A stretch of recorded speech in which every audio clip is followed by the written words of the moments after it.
Hey, what's up guys? I'm going to be bringing you guys a tutorial on how to make a color changing deck gimmick. Now, I know this is probably my second, third video on this subject.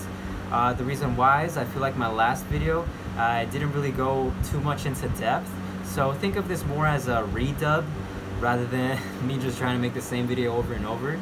I feel like my last video I didn't go into explanation, so kind of left a lot of people with questions and doubts. So this video kind of covers everything and everything that goes into this.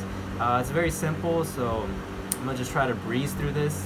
As you can see with my performance video, that's what it looks like. I feel like it could look a lot better. I wasn't too happy with it, mainly because I used a more worn out deck. I feel like if you go out and you get yourself a new one from the store, you're gonna have a lot better time just handling it and everything. It's gonna look a lot nicer. So it's one thing I recommend is just use a new one or use newer, nicer cards. So without further ado, let's go into the construction of everything. One thing I really like about this, it's kind of similar to what Shin Lim kind of does, except you don't really need to spend a lot of money. All you need is glue, scissors, and 2 different colored decks. Now, what's really cool about this is it does not have to be red and blue. Like, you can choose fucking Pokemon cards, whatever you want to transition into, so it's really cool. Any type of cards will work. So let me expose the method, which is basically a double-sided box. Now, an easy way to do this is, as you can see, this is just a normal blue box. I didn't do anything to it, except I just glued a red front onto the back of the blue box. So all I did was cut off a red box and I taped it to the back. So that's all that really went into it. I used super glue because it's a lot longer lasting. And as you can see right here, I kind of ripped this off on purpose just to show you guys. And of course, leave that flap right here. So in performance, you're going to want to be showing the audience this side, not the back, just this side. And as you flick it, they're going to see the other side. One little subtlety that I like about this is the flap. It's on the blue side, but when you open it from the red side, they don't see that blue flap. So that's one thing that's really cool and I like about it. So that's the construction of the cards. The construction of the entire deck is really cool because they look like normal cards. And as you riffle through them, there's nothing really suspicious about them, which is really cool. Basically, the method is, it alternates between red and blue, just like that. And then from one side, it displays blue, and the other side, it displays red. The way that it does that is you have to cut the top of one color. So for this whole deck, every single blue card is cut at the top, and every single red card, I didn't do anything to them, you guys. So don't touch one color, but the other color, you have to cut every single card at the top. Now let me show you how you kind of strip it. You just kind of take your scissors, and it's not a lot that you have to cut. That's good. You see that little strip I just made right there? That's all you have to cut. And you don't have to be a perfectionist about it. As you can see, I didn't even round the edges right here. I just kind of left it like that. I didn't round the corners. That's because I know that in performance it's not noticeable at all. So I didn't really bother into putting detail into it. But if it's your preference to put some effort into it and some more detail, it's just personal preference. But I can tell you that it's not noticeable in performance, so it's nothing you should really worry about. Anyways, now that you've done that with your cards, that covers the construction of the entire deck. Now let's move on to the handling, which is very simple. All it is, when I change the card box, all I'm really doing is I'm kind of grabbing it at the edges right here. So I grab this edge and this edge with these 4 fingers, with my thumb and my 3 fingers. And then with my pointer finger, I'm just kind of flicking it, giving it a little kick, so as it comes down, it spins. And that's how that happens. So as you guys drop it, make sure it's nice and quick, and it'll look really visual. I like how it came out in my performance video. It looks really nice. So all you do is that little flick, and make sure when it comes down, it comes nice and square instead of you know, kind of rolling when it comes down. See, sometimes it'll hit on the side or it'll come like right here. You know, just make it nice and center and flat. So it should come down nice and flat. Whoa. Let me fix the camera. Okay, the camera's good.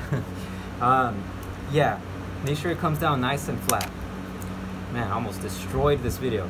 But anyways, that's about it for the whole card dropping and stuff like that.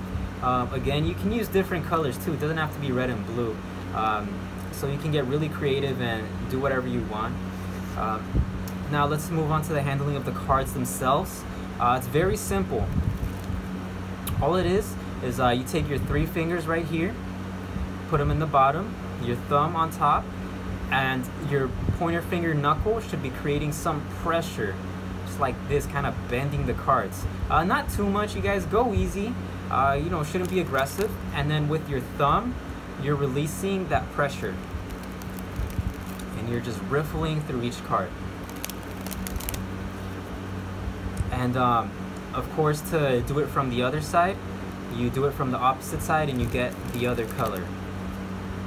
Sometimes you might notice that as you're riffling through, some colors get exposed.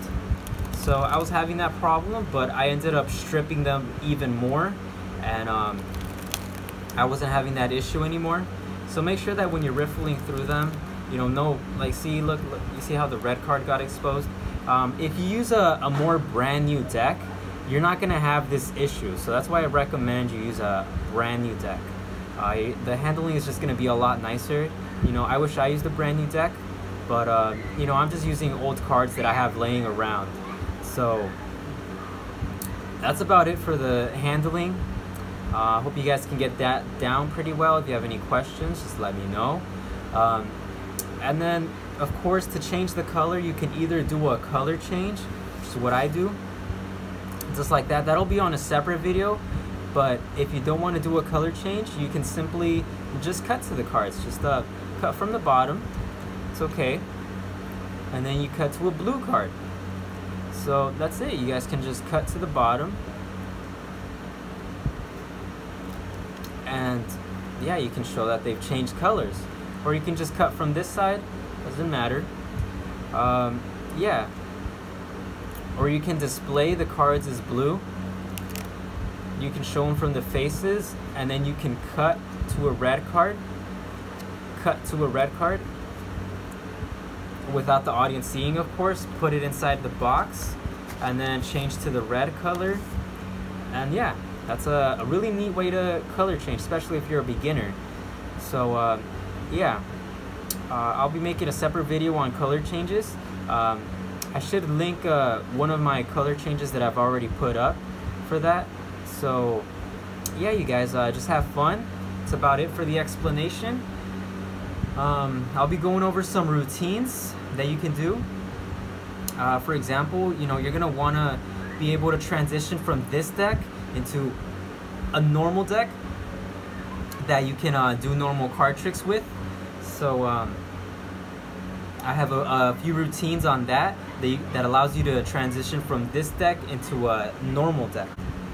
Alright guys, so I hope you loved the video. You guys take care, keep practicing, don't reveal the secrets. I'm obviously revealing the secret right now, but I'm revealing it as a teacher.